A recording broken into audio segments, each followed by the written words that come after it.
The Pac-12's playoff hopes are in serious jeopardy after this loss. Oregon 4-0 came into this game, and they honestly should have beaten Stanford. There's no question about it, but they ended up losing off of a pass on second down, a controversial targeting call, and just lack of discipline, period, amen. You can't have 10 penalties for 99 yards and expect to thoroughly win a football game. And what's even more amazing about this loss is Oregon had a 99.9% chance to win with 1 minute and 51 seconds left in the fourth quarter. Yes, 99.9% chance to win. Losing to a Stanford team that allowed 23 to Vanderbilt, that didn't even score double digits against Kansas State, and just that simple. I don't know what to tell you. This Oregon team is not a playoff team. You want to reason with, they beat Ohio State? Go away. Ohio State is honestly a far better team now than they were in week 2. Matt Barnes calling the defense is far better than Kerry Coombs calling that defense. And let me tell you something from how Oregon's offense looked.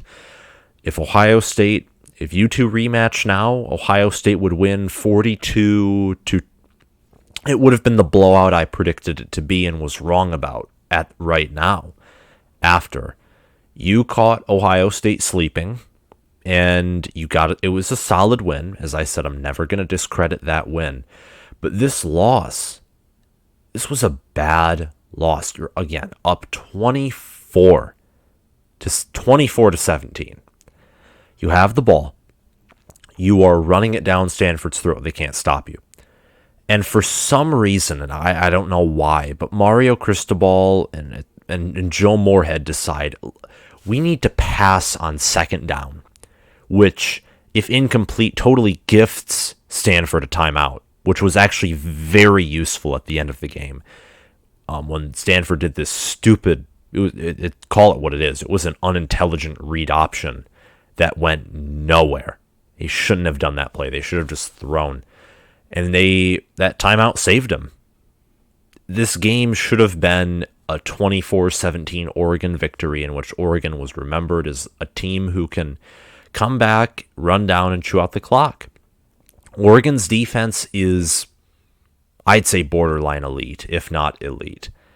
They did everything to be asked for. They shut down Stanford in the second half, and it's all fine and dandy. And Oregon's rush game is very good, too. I mean, C.J. Verdell and Travis Dye, absolutely amazing.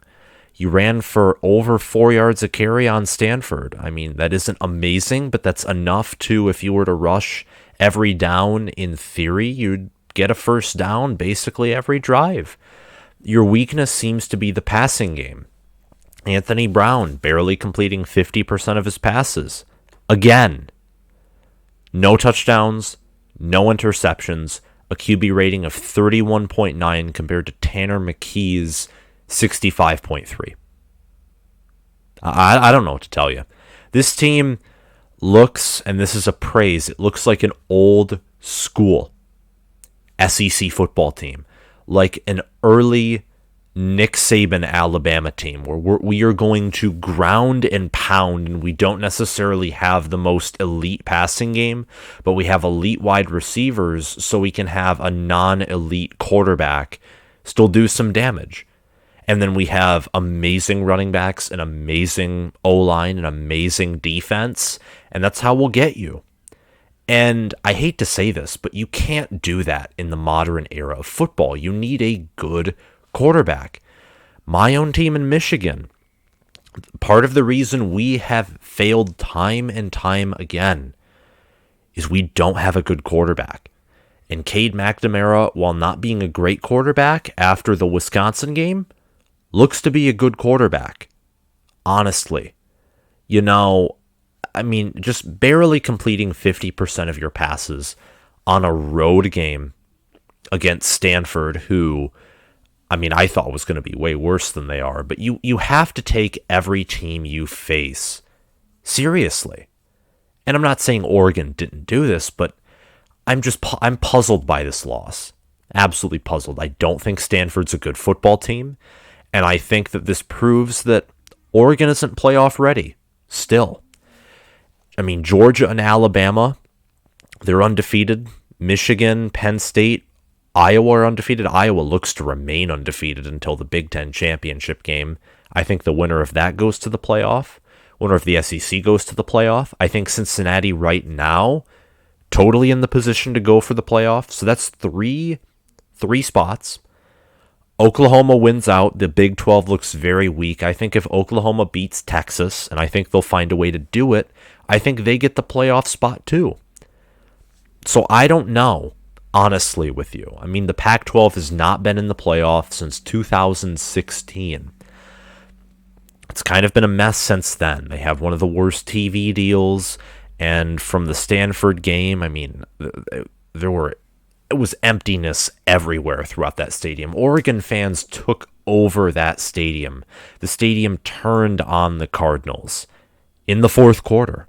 That final drive with all those false starts, there was so much noise against Tanner McKee and that offense. It's just so much noise. I'm just puzzled by it. I'm puzzled by the fact that Oregon beat Ohio State, who granted is not as good as they are now. I'm puzzled that Anthony Brown had a better game against Ohio State than he did against Stanford, which I guess shows you how bad of a coordinator Kerry Combs was. I'm puzzled that Oregon had 10 penalties for 99 yards. You can't have that. You cannot have that. You outgained them 414 yards to 354. Had one pick, didn't force any.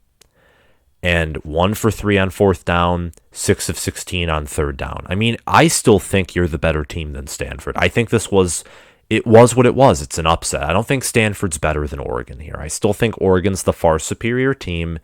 They were caught napping early. I mean, Anthony Brown threw that one pick right to the Stanford guys if he didn't see him. And that's the thing. And I just don't think at this point, I think this game, along with the fact there's no undefeated team in the Pac-12, and this is crazy. Utah and Arizona State are undefeated in conference play. Thus far. Undefeated. And I think Washington got their first loss in conference play yesterday, and Oregon State is undefeated in conference play. Oregon State, who lost to Purdue, who just lost to a bad Minnesota team, who also lost to a mediocre Notre Dame team. The Pac-12's non-conference foes are tougher than their conference foes. So this is horrible news for the reputation of the Pac-12, which makes this loss even worse. But this also means that Oregon, to get on the positive side for the last portion of this video, Cal looks very weak. Colorado looks terrible. UCLA was embarrassed last night. Let's call it what it is.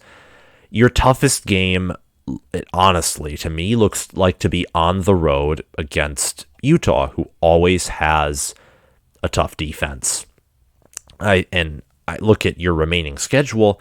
You should, though I don't know if you will, and part of me doesn't think you will, you should win out.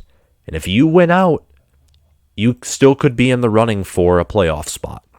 And you'll definitely be in the running for the Rose Bowl. I think if Oregon reaches the Pac-12 championship game, they will win it. I mean, Oregon has never lost a Pac-12 championship game, and I don't think they will.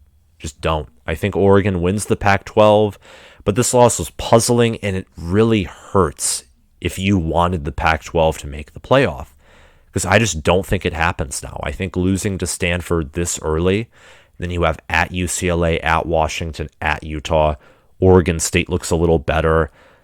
And, Pac-12 teams have had a history of dropping games they shouldn't drop. So I don't know. Tell me what you think in the comments below. And if you like this video or liked what I was saying, and even if you don't like it, like and subscribe and hit that notification bell and get more of my content. Let's have a discussion about this. What do you think about the Pac-12 right now after this week? UCLA looks like the second best team, gets floored by Arizona State, who got embarrassed by BYU. Oregon loses to Stanford. Washington's 2-3. Carl Durrell already looks like he's on the hot seat. Wazoo doesn't look good. It's all chaos. Tell me what you think in the comments below. Thank you all for watching, and I'll see you around.